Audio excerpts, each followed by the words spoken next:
Hello everyone, and welcome to The Beat, a news and talk program brought to you by the Center of Community Media here at Worcester State University. I am your host, Maria Kearns-Galeano. Joining us in studio today is Deborah Drew, the Vice President of Worcester Pride. Welcome, Deborah, and thank you for joining us today. Oh, thank you for having me. So to start, can you tell us a little more about yourself and your experience transitioning into a woman? So that's a huge question. Myself, I have to say, I came from a large family. I have 3 sisters, 2 brothers. And actually, like we were talking shortly before we started the interview, I've lived in a lot of places. I've lived in around 22 different places in my life. So from 1st grade through 12th grade, I was in 8 different school systems. Interesting. Yeah, and the neat part about that you learn when you move so much as a child is sort of how to put on masks, how to be able to go from one culture to another culture and to a different location. And even though most of all of my movement was in the United States, still all across the country there are different places, which was also a really excellent skill for me to know, because underneath all of it, I had on the face of being a guy. Because in reality, I knew from when I was very, very young that I wasn't like my brothers, I was like my sisters, and it was really kind of hard to convince or to tell your parents, because in my age, and from my generation, it was something that was still considered to be a mental illness and something that you could be hospitalized for, and as adults you could be criminalized or even find yourself put into an institution and lobotomized. So you learn very young to not tell anyone, and then you sort of bottle it up and you hold it in there until a certain point where you recognize that either you have to be yourself or you can't be anymore. And that's one of those ones where you have to be ready to give up everything you have. And that was where I was, some years ago, and that what I find so amazing today now is so many people in the transgender community now have the opportunity to live their lives authentically and don't have as much fear, and they don't have the criminalization, and they don't have, you can't just be put in a mental institution because you're transgender. So it's kind of cool. Good. So I know that pronouns play a really important role in our identity and how we want others to see us. So what pronoun do you prefer for your particular identity? So I go by she and her. So I use the feminine pronouns, and you are right. Pronouns are extremely important, and I always say is that it never hurts to just ask someone. You meet them and you say, oh, so what pronouns you use? I know in a lot of LGBTQI community activities, they'll already, like on their name tags, or people will practice introducing themselves. I do know some corporations, as part of their diversity training, have people say, okay, identify your pronouns yourself in there. So pronouns are really, really, really important. I go with the feminine, she and her. Okay, and do you find that people treat you different because you're a transgender woman? So now, this is interesting, because I have 3 circles. I have one circle of people that I work with who have no idea that I'm transgender. I have another circle of people who because of my activism and the work that I do, that absolutely know. And then I have sort of my inner circle, my friends and people that I've worked with and I've known very long time. And what I find interesting is that in my activism area, there's certain expectations on how I behave and how I act and how I perform my activism, which is fine, because I recognize it's sort of being a role model. The biggest thing that I've noticed is sort of in this outside network where people who don't know my history, but I remember being a guy in the workplace, and now I'm living as a woman in a workplace, as an engineer and as, have an MBA and in the pharmaceutical industry, that, I totally recognize when someone's treating me completely different. It's so obvious, because I used to run an entire department, and I would have meetings and I'd have phone conferences and stuff, and I would be sitting in the meeting and everyone would be talking, and I would just shift my weight in my chair, and everyone would stop talking and would look at me, and then I would just make my pronouncements and give everyone directions, and they'd go off to do their stuff. So about a year and a half after my transition, I would be in meetings that I called, that I ran with all my employees and the contractors that I was paying, And I would shift my weight, and everyone would keep talking, and then I would be like, and people would keep talking, and then I'd be like, hey, listen, I need everyone to do this, and I'd have normally a man, talk over me. To the point where I'd be like, all right, knock it off. This is my meeting, and I have to get really pushy. And then everyone would be like, oh, and stuff. So I'm going to tell you, it's not so much the experience of being treated differently because I'm transgender.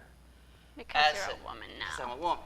And it's so interesting because I spent a lot of time in my last company where I started mentoring young women engineers on how to work in the workplace. Because they'd come to me and they'd say, this happened to me in a meeting. And I'd be like, if that happened to me before, I would punch them in the nose. You go and you tell them that they were disrespectful and it was inappropriate, and if they won't correct it, then I'll come talk to them.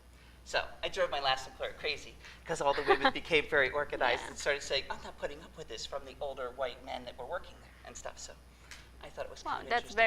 That's very interesting. Yes. So I know that you were in the Army for about 3 years. Yes. Can you tell us a little more about that? Were you already a woman when you joined? No, that was way back when it was still criminalized and all those type of things. But I was in the United States Army. I was enlisted. Came from a big family, needed money for college, so the military had programs where I could get money to go to college. I ended up working with U.S. Special Weapons. I had, a high classification. We talk about the president having the ability to start a nuclear war. I was the one that, actually did it. So that was my job. Okay, so can you tell us more about your time in there and your positions? I know that you can't say a lot, but the positions you held, Yes. How was that like? So, and totally, absolutely no one knew anything about who I really was and that. So, it was interesting. I have a lot of really great friends, people that I've known forever, people that know me now still today that are very close to me. Military service, it changes you. It brings you to an understanding of what teamwork really is and what being committed to an idea and a cause is, and that is probably the most answer I will give you on that question. Okay, and what is your opinion on Trump's ban preventing transgender individuals to join the military? So I mean, it's sort of like banning something that's been there since the beginning. I mean, transgender individuals have been in the United States military in all ranks and in all positions since the beginning of our country, both male and female on that. So to ban them is only it's an attack on liberty. I look at it, the United States military should represent our country and should be representative of who all of us are. And to be able to pick a specific demographics and saying, but you can't serve, undermines the entire liberty, not of just the military, but of the United States itself. So. Yeah, and I think that we all should be free to be who we are. And that's a right we all have, so why ban it in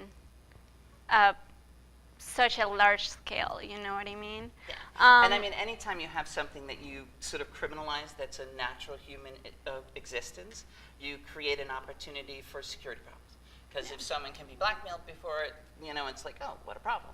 And so it's kind of foolish. You should be like, we don't care who you are, just do your job. Yeah. And do you know of any other situations where transgender people have been kind of left out by government? Well, we know right now, it's kind of almost like, a lot of the people in the transgender community, the activists and the people who have been involved in moving our civil rights forward, we recognize is that, we have we're at the tipping point. But we realize is not in the 1960s with the civil rights movement for people of color, you had so much violent backlash against people of color and that from government officials and so we're at the conflict point. It's the same thing in reference to the LGBTQI community. It's not just the transgender community, but our entire community. We've come to this point where we've recognized and realized a lot of our civil rights, and we've eliminated the laws that have subjugated us. And so we are expecting to have a lot of violent backlash from people who don't want things to change, who want it to go back to the way it is, even though the way it was not very helpful for anyone. Because if you discrimination is not, I'm going to only discriminate against that person or that demographic. Discrimination is, I'm going to discriminate against anyone who's not like me. And that means is that if we allow one demographic to be discriminated against, it means that many demographics are going to be discriminated against. Yeah, and talking about that, then we get Worcester Pride. Yes. So, what is Worcester Pride, and what is your role in that community, in that company?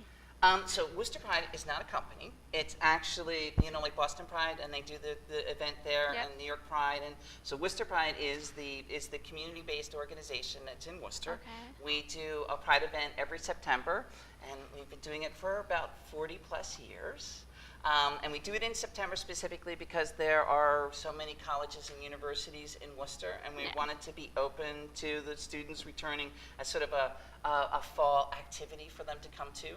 We are recognized nationally as one of the most family-friendly Pride events in the country. Very much focused because of marriage equality, adoption equality, especially here in Massachusetts, on the family.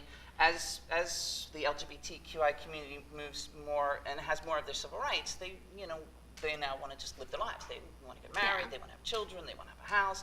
And so the idea is that you can still have pride and recognize the struggles on how we got here. Yeah. But we can also say is that we can celebrate our successes, and we can celebrate our family and our children and bring people together to sort of say, hey, we're a part of Worcester. And we like to do it too because it helps to develop an understanding that the city of Worcester and the county of Worcester is very inclusive. So. And what is your role as vice president? Okay, so as vice president, normally I sit next to the president because he does most of the work. I do, some stuff in the background as an organization because, we are a corporation, a nonprofit corporation with the Commonwealth of Massachusetts. So we have monthly, open committee meetings, and then we have subcommittees in there and stuff. But most of the work is done by amazing volunteers. And so you should maybe come sometime to one of the things. We have our meetings on the first Tuesday of every month and the third Tuesday of every month. And right now we've been meeting in the YWCA here in Worcester. And what time do you guys meet? The meetings start at 6:30. Alright. And so in the first meeting, we do a lot of business stuff, but it's all open conversation. And then the second meeting is where we do social activities, where we talk about activities where we want to do specific projects and that. So we also have events throughout the year. Yeah. We have our Facebook page, we have our website. If anyone has any ideas or activities in the LGBTQI community that are going on, they should send us the information because then we post it. And we have a youth pride group that's being run by an amazing group of young people right now. And we're really sort of hoping that they'll be able to then connect with the university and colleges, LGBTQI, I don't know whether you call them student unions or affinity groups. Yeah, student unions. Student unions. So what we're really hoping to be able to do it to draw them all together so we can support each other and, to continue to provide advocacy for our civil rights. Okay, that sounds great. So, homosexuality and transgenderism are still considered to be taboo subjects. What is Worcester Pride doing to get the LGBTQI community to be more visible? So it's our activities. I mean, and it's our big thing. We support legislation, not so much as that we go out there and we lobby for it, but we provide education to people in elected officials. We also have events. I mean, every one of the events where we draw people together from all throughout Worcester and Worcester County to have an opportunity to come and say hi. One of the biggest things is when people think about the taboo. It's kind of a loaded word, but when they don't want to be with someone, it's normally because they don't know anyone. But I found it fascinating. I was in Philadelphia last week at the Out and Equal Workplace Advocacy Summit, and one of my co-teachers for a class we did on Monday brought it up that the current statistic says that for people between the ages of 13 and 20, 56% of them personally know someone who's in the transgender community. So it's amazing, because then when we start talking about the workplace and about diversity and inclusion, these are the people that are coming into the workplace now. And are they really going to tolerate working for organizations or companies that are not inclusive of their friends? Yeah, and now that we're talking about jobs and work, can you tell us a little more about your full-time job? My real mission in life? Yeah. Yes. So I have been in the pharmaceutical manufacturing industry for about 28 years. And about 10 years ago, I started to become very disenfranchised with pharmaceutical companies.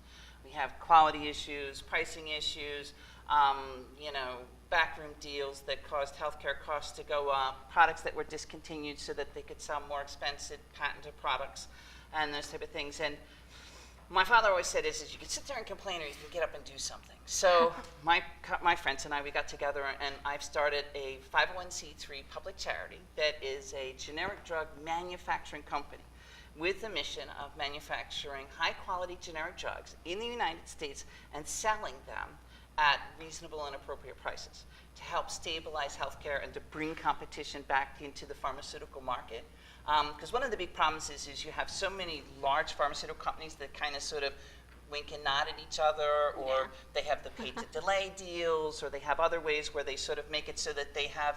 I was meeting with a representative of one of our state senators, and she used the word, they act like cartels. And I always think of a cartel as being sort of a criminal activity, but a cartel behavior is a business behavior, and I thought it was a fantastic word to use to describe the way that our pharmaceutical manufacturers are working in the United States. So the best way to be able to do that is to bring back competition. So as a 501c3 public charity, we have no stockholders. We are owned by the public. Everybody owns us. And so the concept is to be a competitor that will never be bought, never be bribed, and never give up. And to be able to hold everyone accountable. And anytime a drug company decides to raise the cost of, I don't know, like an EpiPen to like $600, then the idea would be is we'd say, oh, well, we're just going to bring one out and we're going to sell it for $5. And so that drug company could decide, well, maybe we don't sell it for $600 because we don't want to lose the entire market, or maybe we do sell it for $5 and they lose the entire market. So the concept is to make it so that there's accountability without having government control. Because we know is that if the government gets involved, in the United States, we can't tell someone how much they can sell their product for. But I can compete and sell it for whatever I want. Oh, that's awesome. people can get their medicines and their prescriptions for so much cheaper, and it's So last question: what is your advice for people who are scared of accepting their body and accepting their identity? What would you tell them? Well, I have to say is that first of all is that you're not alone. You're not the first and only. I mean, when I was growing up, there were times I lived on a farm in the middle of nowhere, with hundreds of acres of land and no internet. You have to imagine what it would be like to grow up someplace where you have no internet and no ability to find out that you're not just like a bunch of other people in the world. So the best advice is don't do it alone. Talk to people. If you're in college or university, join your affinity group or your student union. There are a lot of great organizations like PFLAG that are out there that can support young people when they're looking at it. Don't go alone. There are a lot of people out there that you can feel confident that you can talk with and you can spend time with, and they'll keep your confidence, and they're not going to push you any direction at all. But don't go alone. You're not. Good. So I just want to thank you so much for being here. Thank you for joining us. And thank you for watching this segment of The Beat. Please remember to like our Facebook page and follow us on Twitter. We'll see you next time.